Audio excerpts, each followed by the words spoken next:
This week on the show, we're talking all about Pluto in astrology. As the god of the underworld, what does this tiny object far, far away add to the astrological story? Whether it's natally or by transit, Pluto is small but mighty and not to be ignored. What do you need to know about Pluto? Well, join us as we share our Sky Notes. Welcome to Sky Notes. Hi, Lillian. How are you? Tracy. I'm doing really good. How about yourself? Good. Yeah. I mean, we're not talking about the most jolly subject today. So we're talking about Pluto. If anybody does not know, yes, Pluto in astrology, and we're going to talk about it from a few different angles. But I'm a bit biased about Pluto. I have Pluto very personally on the descendant of my chart with my South Node, and it aspects some things. And whenever it's closest, if it's in a angular house or close to an angle, there's a really intense Pluto energy that people give off when it's close to an escape route in the chart is kind of the way it feels to me, is like it can kind of, the energy has a place to get out pretty easily. I find that especially women who have Pluto in a very active part of their chart, whether it's through a lot of aspects to other planets or, like I said, angular houses or the angles, there's a really intense energy about women who carry that. And I'm attracted to it. I'm there for it. I love that Pluto energy in women. Yeah. So that's where my bias lies, is I'm very familiar with it and I love it in others. I'm with you. I have it tightly aspected to a whole bunch of stuff. And I don't know, we've talked about this before, so bear with. But it's sometimes in the 10th house, which I would say is an angular house, but it so gets like moved into the 11th. I can never mentally keep it in the 10th. Right. Interesting things. Yeah. And so Pluto is interesting for so many reasons, because if we look at, the traditional practices of astrology developed so long ago, Pluto was invisible, wasn't part of the conversation. Right. So there's that piece, right? So when you listen to more traditional astrologers, they're kind of creating their own vocabulary around it because there's nothing in their own texts that talk about it, right? And then from a psychological point of view, there's a very rich amount of writing about it and what's the word that I want? Research and things like that around the psychological piece of it. And then there's the evolutionary astrology piece, which it's a huge part of that story, right? It really is. It's the you look to the nodal axis to see where the conversations are happening around what you're bringing into this world in this lifetime. And then Pluto is your soul. It's how your soul manifests.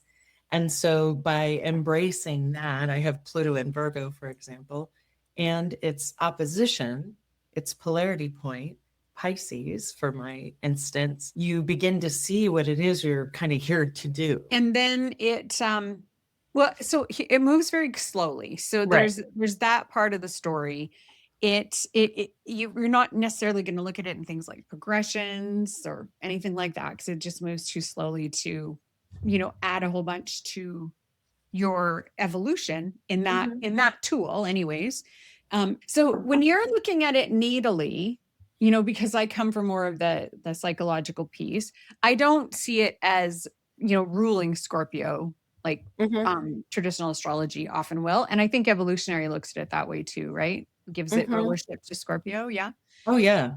Yeah. So I mean, I don't use it in that way, but I do feel like in the natal story, it is so rich. And I'm absolutely, whether it's connected into our DNA in some way, like I feel like, or if it's tied into our past life story, if that's something you believe, it is definitely part of what we bring with us. Yeah. And I love how you said that past life experiences, childhood experiences, and the way we think of those whom we love, who we've lost. So ancestors, relatives, people of merit that we connect with. It does feel like that. And that is, I think, one of the things that gave me great comfort when I started, I feel like, understanding evolutionary astrology is that it gives context for this very big experience we all get to have and provides guidance along the way.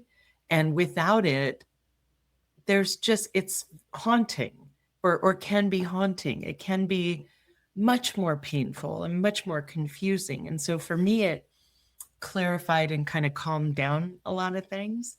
But I think one of the other pieces as I went along looking at folks and how they experienced it, there were folks who would never have an experience, I would say, like I would have, where I think there is something about power and I got to grasp it. And the myths of power, Pluto is the god of the underworld. One of the most notable pieces of lore is the Persephone. He stole his queen, and Ceres, Demeter, said no more and had to be talked into like not letting everybody starve to death. And so that's an area that such a rich place, right? That powerful urges that happen. And when I think of Scorpio, the thing that I think allows me to kind of sit with that paradox, right, is the idea of the phoenix, Right. being so committed to like take 1,000 years to pick away at a mountain and then let your entire existence go and then back. Brand new, shiny and bright. Yeah, Yeah. absolutely. Yeah. I Yeah. think Well, it is. and that story, I love what so this is my favorite Pluto book, Mhm. one of my very favorite Pluto books by Donna Oh, yeah. Cunningham. It's so good. Mhm. And so she's a Freudian Jungian psychologist. And Mhm. one of the things that I love that she talks about in terms of the power is that one of the lessons in Pluto is power without control. And that the Right. control is the piece that's toxic, right? And even in the myth, that's the part, like, there was no doubt Pluto was madly in love. That, that piece is not missing from that story. It was the need to control that Right.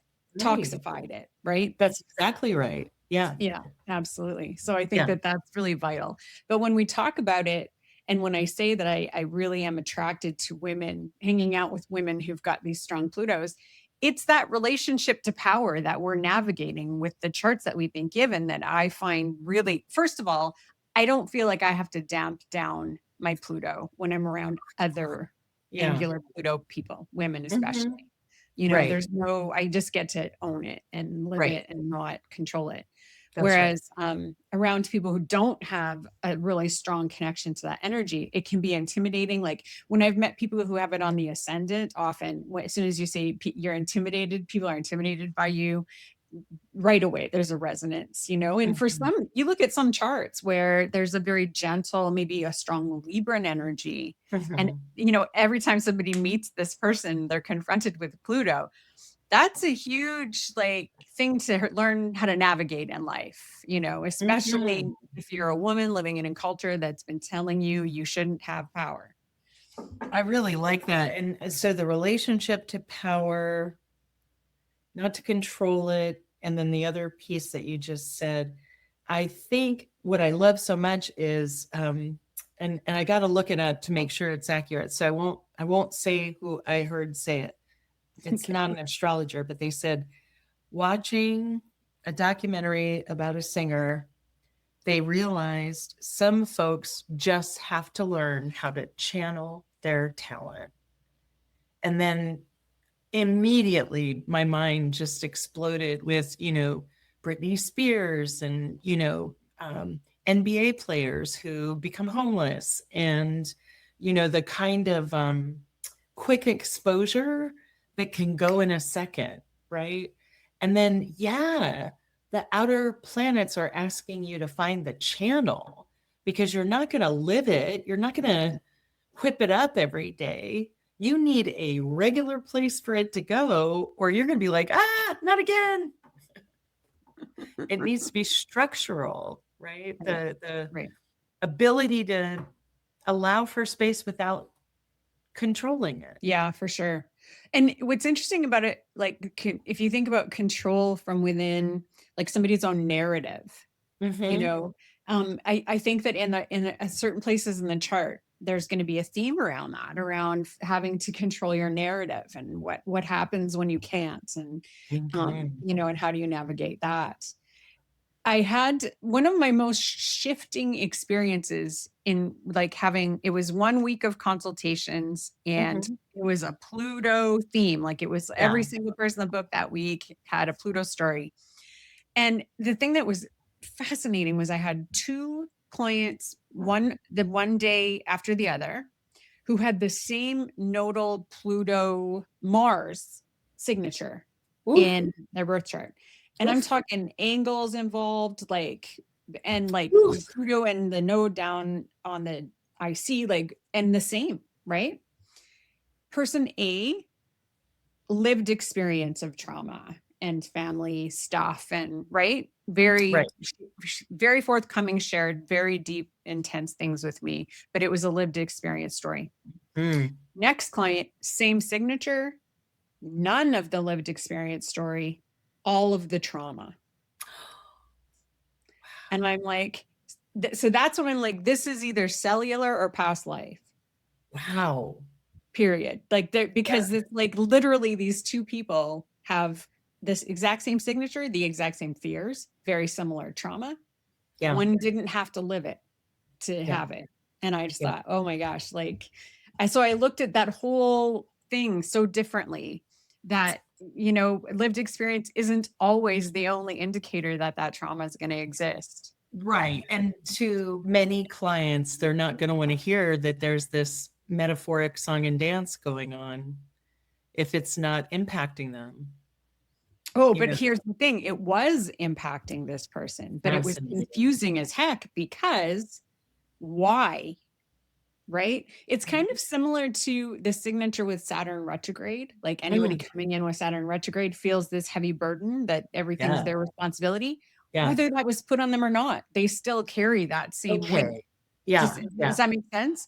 And I Totally feel like makes that sense. nodal Pluto signature can Mhm. be similar. We can't assume that they've lived it, but Yeah. likely the pain and the trauma is still there. And it Right. was literally energetically not, like, didn't feel different. So it I was wild. It was That's wild. a very helpful clarification because I'm talking about bedside manner, you know, and you're talking about finding the diagnostics. Like I saw a new version of Rocky Horror Picture Show that's out Okay. on Broadway. So super cute. That's where Looks I'm at. great. Yeah. And what was the point of that besides saying that it's Rocky Horror Picture Show? Oh, for goodness sake. It's just because, like, isn't Dr. What's his name? Like, so Frankenfurter. Plutonian to me. Like, he is Yes. so Yeah. Plutonian in Yeah. all of the best ways Pluto can be. Yes. Yeah. He, to me, that's a very Plutonian character. Yeah. Yeah, I absolutely agree. I absolutely agree. Yeah, I can't remember why I brought that up. That's too bad. But what I was trying to get to was for the bedside manner, you don't need to use the kind of language even on yourself to do these explorations. I loved the building that we were doing with Uranus, looking for suppressed information in Saturn, and that there was sort of an ongoing kind of relationship between those two. And to me, the outer planets are very much where, because it's not about us, because it's literally transpersonal, because it's how astrologers look at things that happen across many cultures, it's painful if you take it on personally. So I love what you're saying about the retrograde Saturn carrying that kind of weight, and that sense of weight may be there for somebody with a really activated Pluto, even if it's not going to help them to tell them about it. And so I always think like you're moving energy, like you say, do you ever find with acutonics that there's stuff you never have to refer to because acutonics is so clear in terms of getting rid of stuff? Oh yeah. So many things can go unspoken. Yeah. 100%. Yeah, Yeah. absolutely. Yeah. Absolutely. I mean, that is actually one of the challenges with it because so Right. many things can go. It surpasses, and I think Pluto's energy is similar. The outer planet energy is similar. It surpasses intellectual. Right. It's Yeah. completely working, it energetic and physical, Yeah. right? So anybody who likes to live in their mind, acutonics is it's a bit befuddling, Yeah. because it to overthink it doesn't help. And I think that Pluto sometimes is the same when we're talking about it from a therapeutic place, trying to Yeah. intellectualize that energy doesn't always help. And so the same with that person who has this like carried trauma that they don't understand. Right. Putting too much of that story into their mind isn't helpful. Yeah. I used to have a drawing, I'm sure I still do, of a dinosaur from my own Pluto transited my sun. And I mean, it transited a bunch of stuff before it got to my son, but by the time it got to my son, I did this drawing of a Tyrannosaurus Rex with me in its claws. And the idea was you are in the paw of God. And so you can fight it and see what a Tyrannosaurus will do with your irritating little blows, or you can surrender. And there's a lot of surrender in the stories about Pluto. And it's almost like, I don't want to say, I know I've said this about accidents and getting rescued and stuff like that. The kids who are stuck underground in a cave who had to be rescued, and it took like weeks, and they had to anesthetize them because they couldn't have them Yeah. flipping out. Like that is a Plutonian journey, right? Where Mhm. there are multiple instances of surrender or not quite conscious. Right. It's not going to help you to be conscious. Right. Yes. Yes. Yeah. Well, that kind of fits with the intellect, exactly. 100%. That one. It's interesting to me, though. I think, don't tell me if you agree with this? I think all of the outers hold some level of surrender in them. Doesn't Because of feel their big story, right. right? Well, and their big story and their connection to the whole and not Yes, just us. right. Right. And so there is getting into the flow of the whole with them. Yeah. I keep thinking about metabolizing emotions or conflict or whatever it is that I assume we used to be able to do, and now we've forgotten how to do it. And when I think about that, when I think about metabolizing, and this happened this week too, I was listening to, oh gosh, Thich Nhat Hanh. I can't remember his name, fantastic monk. And he said, if you are to have intimacy, Mm-hmm. then you will have conflict, and that there is no light without darkness. And what I think these outer planets do is they metabolize stuff. And so sometimes that's IBS metabolizing, and sometimes it's super healthy and you got a bunch of probiotics and a bunch of things in your favor. And the metabolizing outcome is really quite different. And so even though Mars can bring, shenanigans and trouble that could net conflict, and so could Jupiter, and so could Saturn, it's really when you get to the outers where, and I love the contrast of it, it is not about us as individuals. And the contrast, of course, is figure out what is about you. You got a whole area that you are to exist as fully as you possibly can within, Right. absolutely to the limit. Uh, and then there's this whole other part of the world where you're agreeing with other people, like, yep, I'll do it. And then breaking agreements and then making agreements and then, so on and so forth. Yeah. We're at an interesting place right now, kind of similar to when Uranus went into Taurus. Yeah. I'm hearing a lot from fixed signs, early fixed signs who are challenged by Pluto Right. aspecting their stuff. Yeah. And So in my experience, let's talk about it natally. So natally, some people are not going to have any relationship to Pluto in their Right. chart, right? It's not aspecting personal planets. It's in a quieter part of the chart. You'll likely wake up to it once it transits something. And then Right.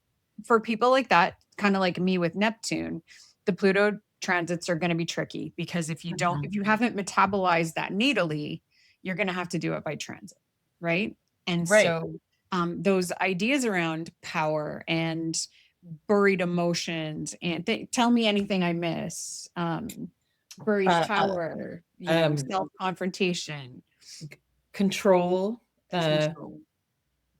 yeah, sexual stuff, Obsession is a huge, to obsession. me, that's a That's a good one. huge theme with Pluto. Yeah. Because even in my own Pluto transits, there have been moments of obsession, where I get an idea and I'm like, it gets stuck, Oh right? yeah. For sure. So that's where you're going to be with it natally.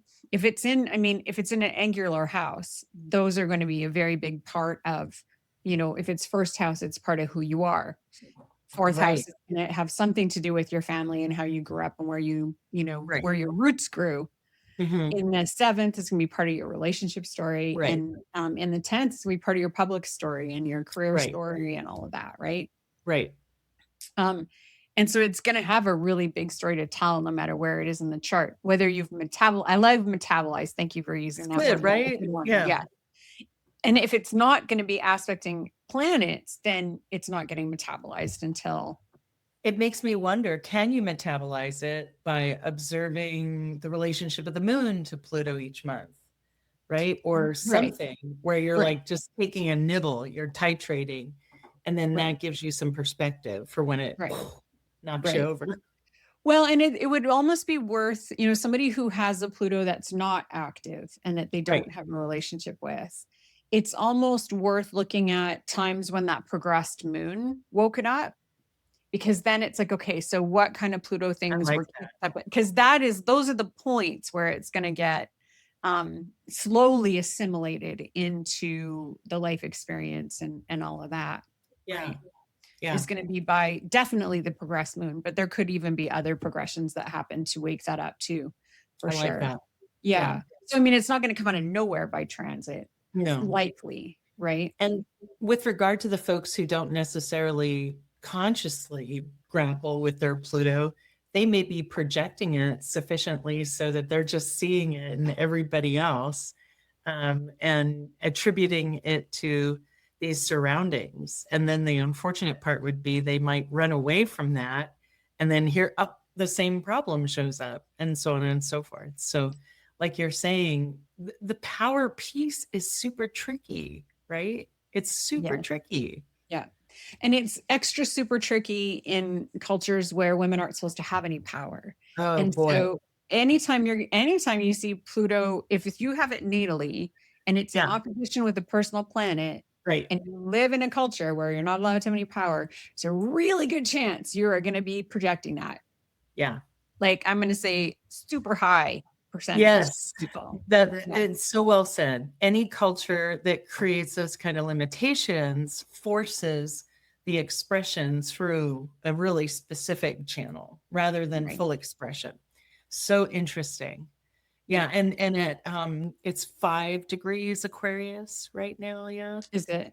I think Yeah. so. I haven't looked. It went retrograde, which is why we're talking about it. Yeah. And Yesterday. it'll yeah, and it'll be retrograde until October 15th. Yeah. I mean, it goes retrograde for a big chunk of the year, half of the year. Interesting. But that's also a good chunk of the myth of the king going to the underworld to come out from the underworld at the solstice, the winter solstice, out of a cake, something Yeah. like I that. mean, Yeah, we're kind of backwards this year because yeah, it's going down at kind of the not the wrong time, just the opposite time. I mean, for the people on the other side of the globe, this is right. going to be I'm going to assume a fairly poignant retrograde cycle for them, because Interesting.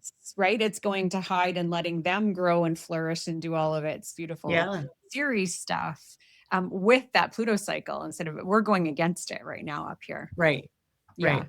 Yeah. Ah, So so that'll be interesting. So we're kind of being primed to unearth, if you think oh, about yeah. it, right? We're at a bloom time and Pluto's down below. We are unearthing crap right now. Over and over and over again. And I'm sure we'll talk about that next week. But the other piece that's fun about that is its relationship to that 0 degree Gemini Uranus, right? It's as though Pluto went, wait, you're here? Hold on a second. Let me fill you in on what we've been doing in the air tribe. It's And not you were going near my Venus again, though. So that's good. well, and I was looking at my progressed sun, and it's got a while before it hits that. So I felt, whew, the hairs calmed down on the back of my head. But it is, if you are aware of it, where you will sense those places of power. And there's a lot of talk lately about like what's appropriate rage or what's appropriate expression, and I think this is part of it. And I think with that Uranus and Gemini and the focus on air and fire, it is going to be someone's carnival or someone's circus, like every day, a different circus. It's a good point. Yeah. Well, it feels like that. That's for sure. I would totally say it feels like that. We were going to talk a little bit about it when it goes retrograde, but I just wanted to say, because we were saying talking natally, having Mhm. it retrograde in your birth chart, like a huge proportion of people have. It's Right. like 5 months out of 12, it's retrograde. So it's a huge part of the population have it retrograde in their birth chart. It's And not it on is the really list of if you have planets retrograde. You know what I mean? Like it's kind of outside a of that. 100%, 100%. And part of what we're trying to describe when we're saying things are less personal or more personal, and you'll feel them more depending on where they're at, what you were just describing, there just may be no experience of Pluto that's a personal experience. And it may just sail by. I think about that film Zelig, right? Where you go through all of the experiences, but they don't really touch you necessarily. Uh, Mm, that would be mm, my sense if there's not a real connection to it. And I will right. say I did have a client who had this really intense Pluto Uranus stuff going on. And they were so copacetic. They were like absolutely solid as a rock. And I said to them at the time, do whatever freak flag thing you need to do this year. Do it. And they did. And thank goodness, because you really want people to get through this life in a robust Right. way that brings Right. them joy. Right. Yeah. Yeah. When we think about things zodiacally, Hmm. starting in Aries and ending in Pisces, Hmm. um, it's interesting where we are in the Pluto cycle in Aquarius. It's in the second last sign. Hmm. And now I'll tell you what led me to have this thought is that you had said some people aren't going to be touched by this. And my first thing Right. that popped into my head was, except for now, we're not allowed to ignore it. Like we're just not, things are happening on such a grand scale. We're not being Yeah. allowed to ignore it. And Right. so the next thought was, well, I guess, when we talk about things, especially the moon coming into the end of its cycle, there's always those like, there's lessons. The lessons get more and more dramatic as we get to the end of Ah, the cycle, right? And that's yes. kind of how it feels now. Like there was a wake up call with Pluto and Capricorn that most people chose to ignore, like not just ignore, chose to ignore. Right. And now it's almost like, okay, so you had an opportunity to address issues that needed to get issues or get dealt with. Hmm. Now, guess what? You don't get to ignore them anymore. Right. And I'd be so curious to see.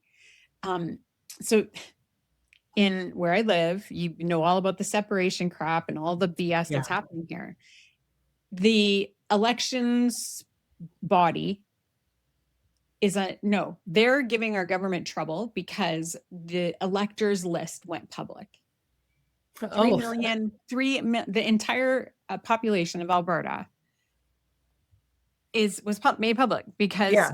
the Republican Party of Alberta, Yeah.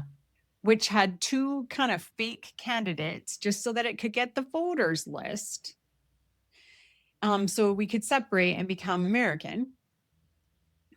So now everybody's in really big trouble for this. And the guy who started all of this, when he said, hey, right-wing crazy people come into our party so that we can control everything, he got doxxed because of it and is now like, oh, these right-wing crazy people. Okay, so back to what I was talking about. People who don't acknowledge a problem until it personally affects them. I would like to see what Pluto's doing in their charts. And if there's no connection natally, but all of a sudden it's hitting them by transit. That's kind of how this feels. Like every time I see a MAGA person go, what's it supposed to affect me? I wonder. I hadn't put it in a Pluto context until right now, but also I'm like, oh, or even Uranus. Like, this could very easily also be a Uranus. I do think, and even the Neptune, right? Because you've got the idealization and the belief and all of that. Yeah. But what I loved about what you were saying is the center that we're all turning to is, I think, how we help each other metabolize. And again, it's like we know we need to do this, but then it's like, ew, I don't want any part of that. Right? Because we don't know what we need. And what used to work does not work now. Right. We're totally different socially, totally different experiences, different realities. Yeah. And I think all of that is Plutonian as well. So I think it is in part, again, because I love that. It is because I love this idea that the planets are describing what we need to develop to become our best selves and to support the best of humanity, right? And so there's a need on both sides to be precise. And I say that as a Pluto in Virgo. But do you know what I mean? There's like that breath of, I mean, in evolutionary astrology, the language is Pluto is God, God's law. Saturn is man's law. And Mars is my law. And so when they're, connecting, they're kind of duking it out. Right. And obviously there are different levels of influence, right? And so these places where we talk about power, like, it is my belief that our power that we share together is the most powerful.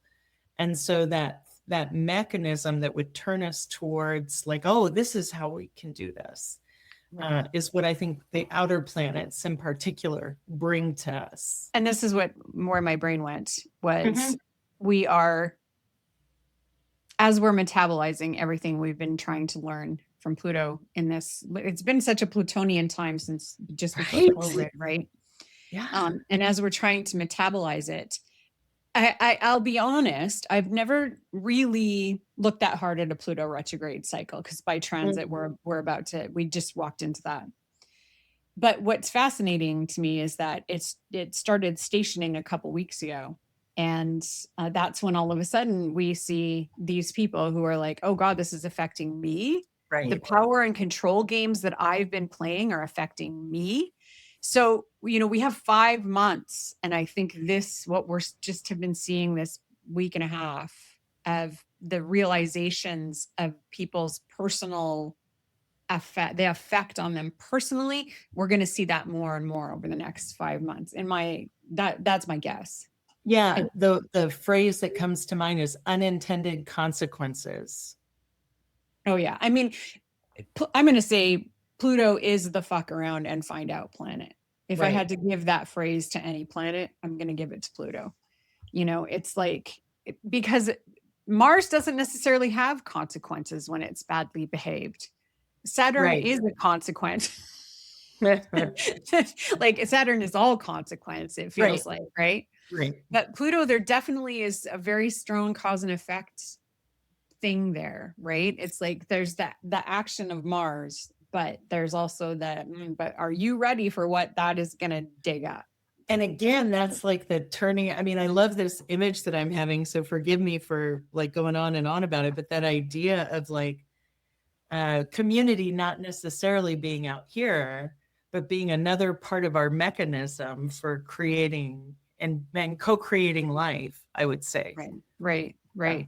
And I do find that because you had said that internalized piece about the collective, I think Mhm. people who have Pluto retrograde are going to feel much more connected in Interesting. an interesting way, and Yeah. and it's funny because I have the only retrograde planet I have in my chart, including my nodes, is Saturn. Mhm. Wow. Everything is direct. And so I've like there's lots of reasons why I've felt outside in my life, but that Mhm. Pluto direct I think is just another layer of not feeling like I get sucked up into the wave, Right. right? Which I feel like when you're if it's personalized being retrograde, it's a lot easier to get sucked up into whatever wave you most easily connect to, Yeah, absolutely. whatever that looks like. Absolutely. Yeah. Right. Or, more diabolically, be used to process someone's energy, which never works and could put you on an eternal clock, right? Or a tiny drain that over time becomes a real issue. So, yeah, the questions I would have for myself are, where are the places where I'm seeing uh, my place in humanity's conflict? And then is that a diagnostic tool or no? Right? If Mhm. it's not, don't worry about it, move on. But it's Right. sort of like, or to your point, how will I know when I belong? How do I know when I belong? Right. Right? Right. Because often the issue is not that you're not getting what you need, it's that you aren't recognizing that you're getting what you need. And so Oh. it can help a lot to just say, like, oh, turns out I really want to belong. Okay, how will I know when that's happening? You know what I mean? And Mhm. especially when that Pluto is retrograde, it may be a powerful time to ask, because the pieces that we haven't talked about, as much as we talk about Pluto, we also talk about Ereshkigal, right? And this sense of, if folks don't know the story, it's Inanna and the seven gates, and Inanna's the queen, and she comes down in the seven gates. She has to give up something of value. And so this has become a ritual for folks sometimes, where they say, I'll give up being a daughter, I'll give up being a sister, etc., and so forth. I'm speaking for myself. And then she comes down, and Ereshkigal is needs compassion. It's not going to work to fight her. And Inanna has come down for something that she believes is precious. So, anyway, the Plutonian story, where there's a kidnapping mapped to this, I'm going to go down and tell the underworld what I want, and let's just see what happens. Two different flavors of a very intense treat, because there are different ways that power comes up. And we aren't biologically set up to be dependent all of our lives, or submissive, or subordinate, or anything of that nature. Right. And so it is natural for us to at some point examine it. And that Right. is what Pluto is doing. And with the Aquarius sign, it's doing it with a look to see, like, potentially what could be the best of what we can come up with together, but also what's the weirdest that we can come Mm. up with, or Right.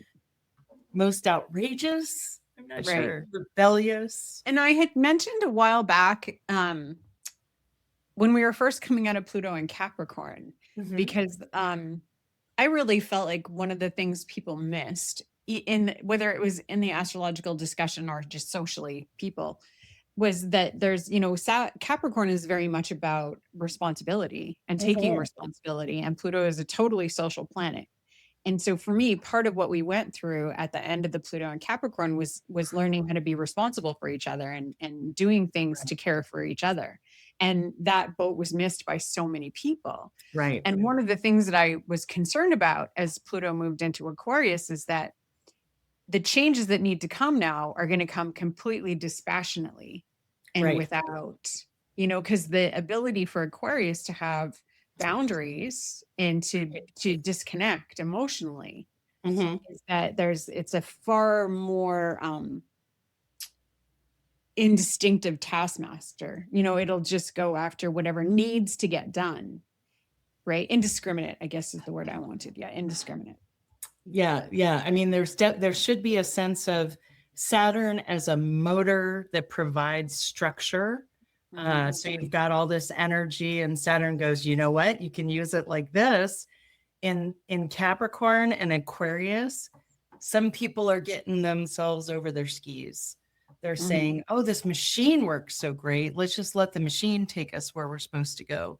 And I think I was talking to you about this, my massive unprocessed disappointment with Stuart Diamond and his getting more negotiating techniques, where what I heard in the context of a women's retreat was even children. He talked about, that the fair thing with children is not to negotiate with them as if they have assets to their name, because they don't have anything. So if you're like, I want you to go clean your room, it's much better for you to say, we were just at a baseball game. Who's your favorite baseball player? Do you think they have a clean room? Yeah, I think they have a clean room. Do you maybe want to be like that person and have a clean room too? Versus, I'm going to take and you're not going to, and da da da da da. So in that context, it was really grounded in this care for people. And I think I shared with you that what he said is, if you're coming from an emotional place, you already have the authority you need to negotiate effectively, which, hearing that as a woman, right? Very handy. Like, oh, okay, well, let me figure out the other things I need to kind of jiggle around. And then I think I shared with you that recently I was like touching back into that, and everything I heard was, you got to get them to believe that your stuff is on their side. And, I'm not trying to pick a lingo. I'm just saying what I heard had nothing to do with being authentic and presenting yourself authentically, and that including care for the common good and emotions, congruent emotions, I guess I would say, because certainly there are the non-congruent joy, greed, or I can't remember. So I think the mechanism of Saturn, just to get back to the point, which is like a structure support, you can go faster than you would go normally. And so you have to kind of apply precision and care. So what's really interesting about right now, one of the things that I've noticed quite a bit about we're seeing this huge divide between men and women, right? Mm-hmm. A lot of women are like done with men, like just done with all the rhetoric, like just zero patience left. What's emerging is this really interesting trend of outing men having tantrums, right? Yeah. So I saw, I don't know how many videos in the past week and a half. So again, in that same time period of people videotaping men being abusive and having temper tantrums, which to me, that's such a like Pluto going retrograde again kind of thing. Absolutely. Right? But it's also this very dispassionate look at power and control and having no control over your own emotions, which is a super Plutonian theme. And to see it, like, so that Pluto in Aquarius allows us to externalize it and look at it for exactly what it is. And I think that we're going to see more and more over the next few months as well. Yes. There's really interesting. Where dispassion, there was something about when I was learning about queer culture, right? I was learning about, I think I read Dan Savage a lot. He's a sex columnist, sex advice columnist. Yeah. And my husband and I read his book about adopting, and we had the same service and stuff like that. And it really kept us sane. But my point was, he talked a lot about how, and I don't know this, I'm not a gay man, but he would say, gay men, because they can often be promiscuous, they're not going to freak out if they're not attracted to their partner for one night. They're not going to freak out. All of these things that as a woman, I was taught are like the bare bones of a relationship, right? There's continuity, right? There's commitment, there's exclusivity, there's all of this stuff, right? And so it was somehow very soothing to get to hear that that it doesn't have to be pretty. It doesn't have to be perfect. It doesn't have to be the way other people present it for it to be something that enriches your life and nourishes your life. Yeah.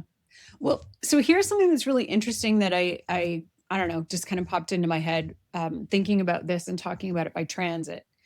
The other Mm-hmm. thing that's really interesting about the time that we're in is that so Pluto has this very wonky orbit. It's Mm-hmm. really fast on the ends and then takes Right. much longer, right? It's an oblong um, rotation. And it right now, it is in one of the fastest of the Mm-hmm. signs. I feel like it's like so Leo, Virgo, and Aquarius, Pisces, I think are the two Mm-hmm. fastest. And even if you look at Rob Hand's transit book back when he wrote that, I think that's the 60s, right? Mm-hmm. He didn't even bother talking about the Uranus trine or the Pluto trine or the Pluto opposition, or because that, the Pluto in Cancer group, which is he is in, we're never Mm-hmm. going to actually have those transits because Pluto Right. moves so much slower for them. But Right. we're actually have like our aged population is Pluto and Leo. Yeah. And they're actually coming up on their oppositions. What's fascinating is it's happening with Pluto in Leo, Yeah. and they're having an opposition of having Mm-hmm. to look at themselves as a Mm-hmm. collective. Like, Mm-hmm. how crazy is that? Even just in like the absolute literal meaning of the themes of Leo having to face itself. 100%. And if you think about that the couple that's copacetic with, they know they love each other, even if what is it? My niece did this one time. She said, "Oh, I went and told my mom she had bad breath," and I went, "Oh, yeah, Jason does that all the time, my husband." And I said, "But do you know what he does? You know what happens after that? I go brush my teeth." And I come back and I go, "I brushed my teeth. Can I get a little kiss?" And my breath is all fresh and it's such a good time. And that is actually true. And it is the cutest thing. But it, like, I'm trying to get to the dispassion that Mm, isn't dysfunctional, right, right? That's just, yeah, people smell. What's the way to kind of help them out, or right, what's the right, angle? Like, as right, long as you don't land on like, "Wah, wah," and you're stuck there forever, you right. should be fine. But sometimes when it's fixed, there's a sense of like, "Oh no, the scales have fallen from my eyes and everything's gone." But you bring up such an important part of Pluto that we didn't even talk about was the authenticity piece. And Yeah. whenever somebody has Pluto in a prominent place, like always have a really strong bullshit meter. They Right. always have an issue around people who aren't authentic, and they can feel it. They can sense it. So I think that's the other thing that makes me feel really safe Mhm. around, women specifically who have strong Pluto, is that there's an automatic trust energetically that I'm not getting a piece of bullshit pretend persona, Yeah. right? Even if they're trying, I Pluto get doesn't it. actually let it happen, Oh my gosh. right? I had a reading recently where somebody said it's not fair, but even when you don't tell people what you're thinking, they know what you're thinking. And it's one of those things where that can be a quality of your chart. Yeah, yeah, for So, sure. Well, and yeah. to your story about the breath, right? The, Mhm. the Pluto is also very much about all the realities of we poop, we Yep. smell bad, we have to excrete stuff and get it out. We got to get the poison and the toxins out. That's a Pluto Right. story. And of course Right. it's part of reality, and it's something we Mhm. have to process. And it's reality. It really is. And the difficulty is, I remember I was working out with a trainer, and he said he had just worked out with a kid who had never worked out at all.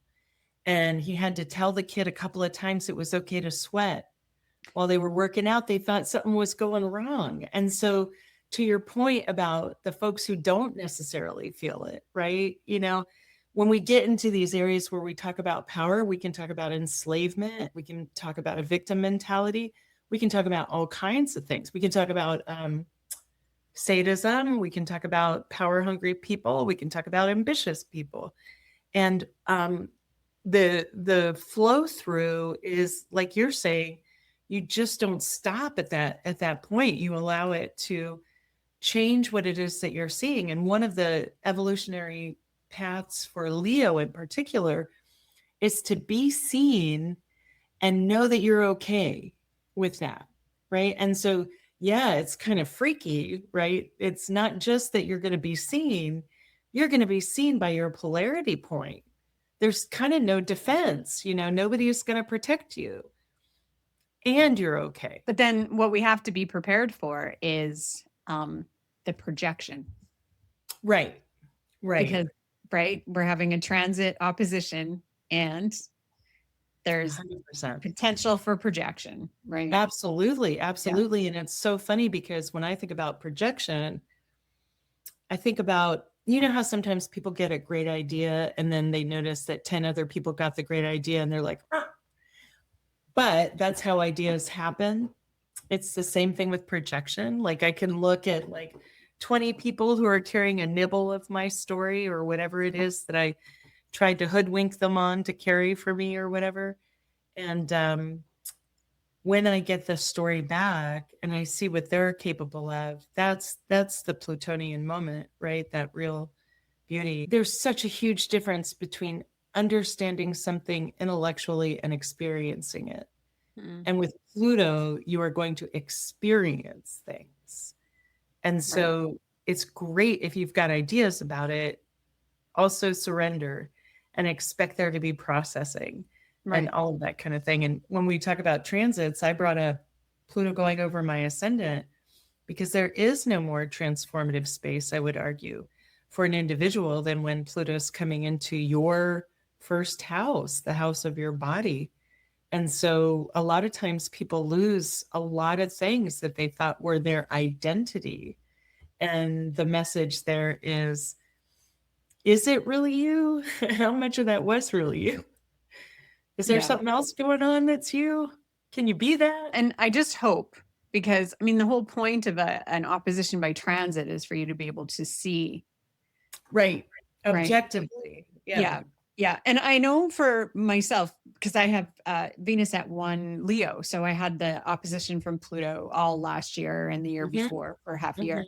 And it was, there were moments, because one of the things that I noticed, and this is something this entire generation is going to have to deal with, is there is, you have to mourn the things that are you don't need anymore, that you need to let go of, and the pain. And often it's pain that you've held on to that it has served you some weird purpose that you're going to need to let go of. You know? And then because for me, it was Venus, it was also goal dreams and things that I thought I wanted and things like that. Yeah. And in some ways it was fun. Like all of a sudden waking up one morning and realizing, holy shit, I still had a little nugget in there who wanted to be a pop star or thought I might be, and not even knowing I had that tucked in a pocket somewhere, and realizing, I gotta say goodbye to it and mourn it properly. And, I laugh at myself every time I think about it, because it's like I know intellectually, I know that's never happening, but and I haven't thought about it forever. So it was just strange,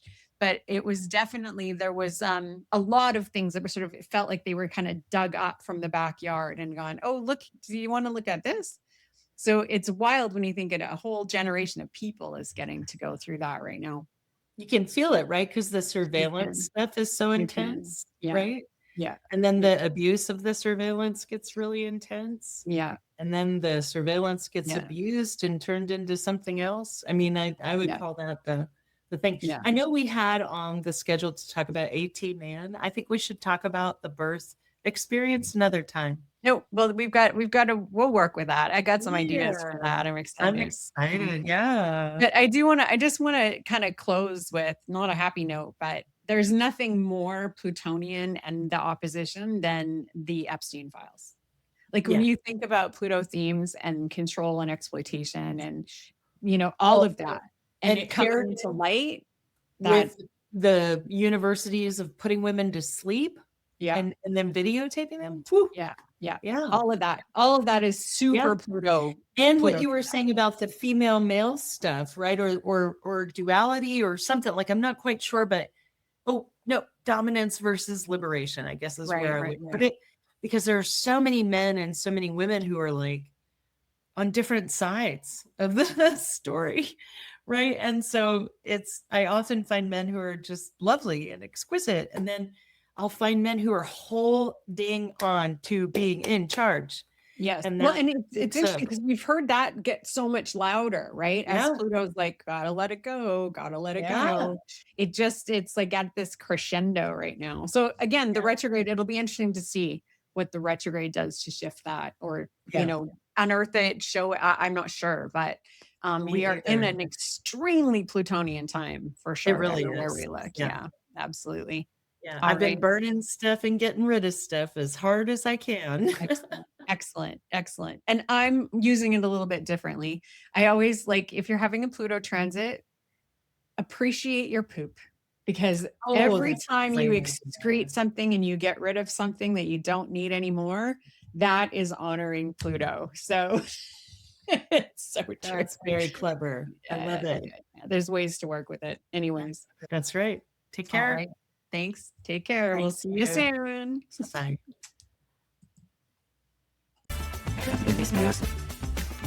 Good.